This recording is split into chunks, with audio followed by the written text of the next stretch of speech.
আসসালামু আলাইকুম গাইস। এই দেখেন, এক ভাইয়া বাজার করে দিয়ে দিছে, তারে কাঁকড়া রান্না করে দিতে হবে। এই যে তারে কাঁকড়া রান্না করে দিতে আছে। এই দেখেন, কাঁকড়া রান্না করতে গরুর মাংস রাঁধতে যত মশলা লাগে এত মশলা লাগে।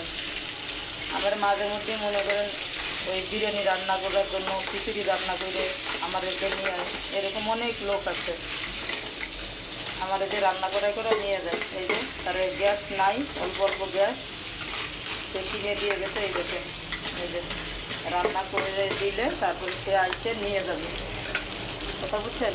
এই যে আমি রান্না করে দিতেছি। দেখেন, এই যে এটা হলো কাঁকড়া। কাঁকড়া কিনে সে কাইটে বাইসে দিয়ে দিছে, শুধু আমারে রান্না করে দিতে বলছে।